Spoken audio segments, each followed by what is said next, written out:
Shadow of the Erdtree is a very difficult expansion. Much more than the base game, you want to have a meta build in here. Over the past few days we have been covering the ones that are the most OP, meta and broken builds in the game, so that you don't really have to struggle that much in your journey. Still, a lot of people have asked me, James, but out of all of them all, what is the one that you're going to use? Which one out of all of those would you say that it is the best for the DLC? In this video, I'm going to give you my reasoning as to why this is by far the best of them all, specifically and specially for the expansion. Because you see, there's a lot of build variety for every palette. You have faith, sorcery, spell blades, warriors, samurais, you name it. There is a build for every single taste anyone may or may not have. But I personally consider Arcane to be the best one to go into the DLC. And to some extent, my content creation bias is embedded into that opinion. I need to see everything as much as I can possibly do, so that I can create content as soon as possible with the new stuff for you guys. Shadow of the Erdtree has 8 new weapon types, and over 100 new weapons spread into all of those new and existing weapon types. New armor, new gear, new spells. From software philosophy is that if you see an enemy with a piece of armor or a weapon and you're patient enough, you can loot it from him. Same goes for the weapons. In the base games there are some really cool and very high tier weapons that you can only get from looting enemies, as well as very cool armors, such as the one that you're seeing me using right now, that there is no other way in the game to acquire it other than just being able to loot it from that one single enemy.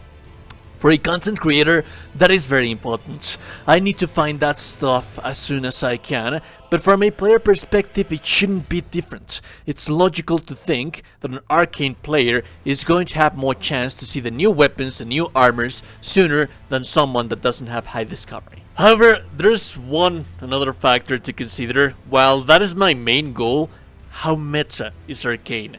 How powerful are the Arcane builds? I need something very powerful for the DLC.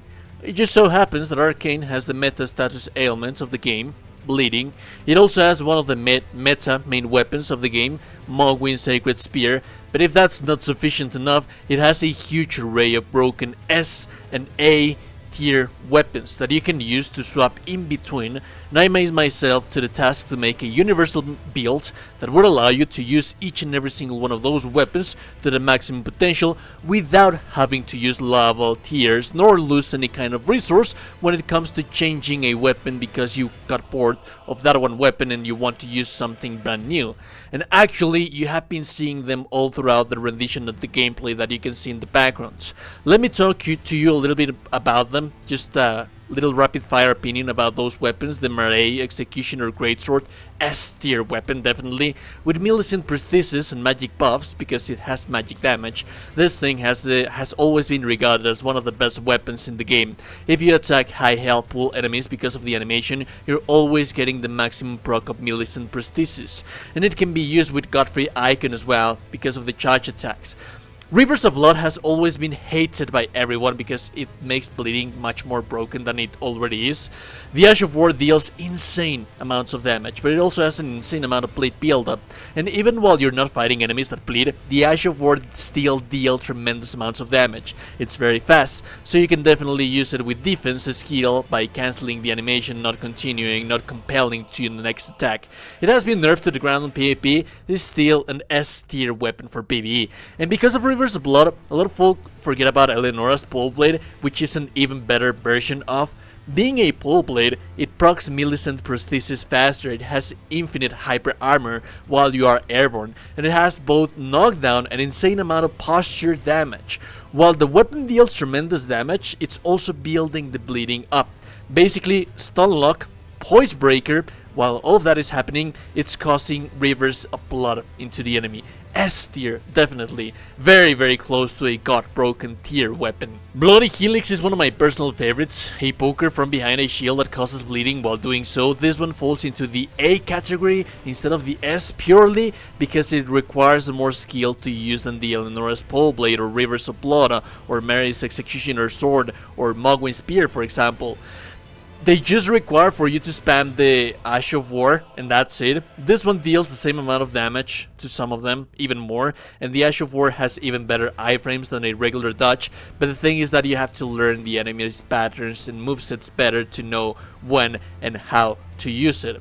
So it can punish enemies, but it can also punish you if you do not use it properly. And the list goes on and on and on. You have Reduvia, you have Regalia, Veocate, Serpent Bone, Blade, you name it. Most of the arcane weapons are really busted in this game.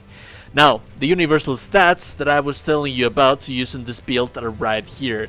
This will allow you to swap in between on any of those weapons at any given time and have the maximum damage capability. A lot of folk get concerned because they don't think that reaching high levels of arcane past 55 is worth it, because 55 is the cap of bleeding, because arcane weapons have different scaling values that would improve the damage, and while that is true, not 100%. So for example, Murray Executioner Sword, it has a B scaling on strength, so you would say that going strength is better with that. But here I have two pictures where I have one with full 80 arcane scaling, AR damage, and the other one is divided between 55 strength, and you see that the only one that benefits really it's the Murray Executioner Sword, and not by a great margin. And Mogwin should as well, because it also has strength scaling, but it doesn't, it remains at the same damage. So overall, it is better to use Arcana's damage stat as well. Remember that the main reason that we want to use this build is to see everything that Shadow of the Erdtree has to offer sooner than anyone else. Arcane discovery rate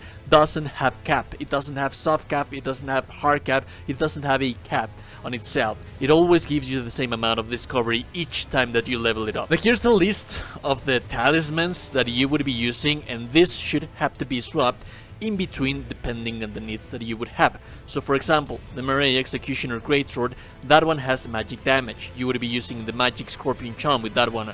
On the other hand, Reduvia or Rivers of Blood, they have fire damage. You would be using Scorpion Charm, Fire Scorpion Charm with them.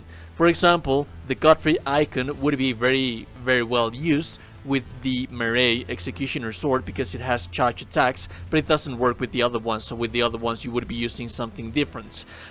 Some weapons are very heavy, like the Murray Executioner Sword or Mogwin Sacred Spear, so you would be using either the Great Jar or the Erdtree favorite +2 talismans to be able to have armor that would allow you to keep that 51 points that you need to bypass the getting staggered by the enemies. So all of these guys are going to be swapped in between right here, depending on your needs and playstyles and weapon. The only one that I consider a must is Millicent Prosthesis, because I use that one to get the extra dexterity. This is a very stat hungry build because we are meeting quite a lot of weapon requirements. So yeah, Millicent Prosthesis is a must. It's not going to work as best with all of the weapons, but with most of them, it actually is. We're going to use just one single spell with this build, and that is going to be Flame Granny Strength. This is not going to affect it. It gives you 20% more physical damage and 24% more fire damage. It doesn't affect the magic portion of the Murray Executioner Sword, but you should always want to be using this as well, because it still gives you the plus 20% physical damage for the Murray Executioner Sword.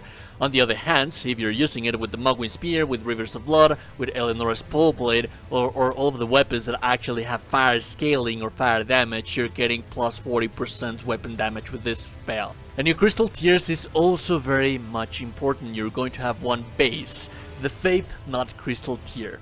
The spell that we use in this build, it doesn't have any kind of scaling. It's always percentage base, so you don't care about using any kind of seal. It doesn't matter. You only need the Faith requirements. Since we don't want to spend any more points into Faith right there, this is what we're going to have as a base to always be able to buff our character right there.